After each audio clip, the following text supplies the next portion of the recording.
अस्सलाम वालेकुम दोस्तों। शरपसंद एपिसोड 36 की कहानी अब एक ऐसे मोड़ पर आ गई है जहां जज्बात, बेबसी और पुराने पछतावे सब एक साथ सामने आ रहे हैं। आज के एपिसोड में हमने देखा कि कैसे एक टूटी हुई टांग सिर्फ जिस्मानी तकलीफ नहीं बल्कि नफ्सियाती बेबसी की अलामत बन गई है।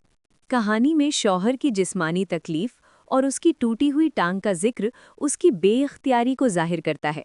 वो खुद दर्द में है, लेकिन घर के हालात इसे मजीद जहनी अजियत दे रहे हैं।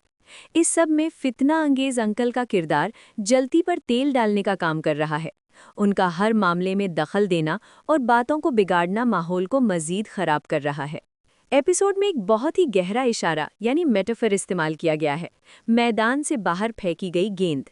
एक ऐसा किरदार जो मुद्दतों से किनारे पर खड़ा तमाशा देख रहा था, आज उसे मैदान के बीच खेलने का मौका मिला है। वो मजे के लिए खेल तो रहा है, लेकिन ये मजा जल्द ही पछतावे में बदलने वाला है। बड़ा तो पछताएगा जैसे जुमले आने वाले तूफान की निशानदही कर रहे हैं। आज के एपिसोड का सबसे मजबूत पहलू हीरोइन की अंदरूनी कश्मकश है।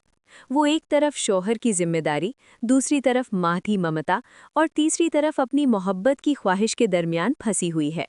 उसका चेहरा और उसकी खामोशी उसके दुख को बयान कर रही है। वो सबको साथ लेकर चलना चाहती है, मगर हालात उसे बार बार एहसास दिला रहे हैं कि हर फैसला किसी न किसी को तकलीफ जरूर पहुंचाएगा। मर्द किरदार में गुस्सा और अदम तहफ़्फ़ुज़ साफ नजर आ रहा है।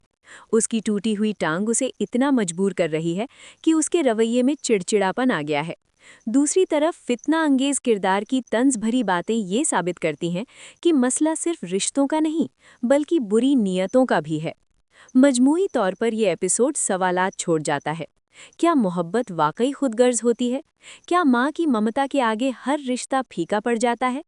एपिसोड के आखिर में छोड़े गए ये सवालात हमें अगली किस्त का इंतजार करने पर मजबूर कर देते हैं।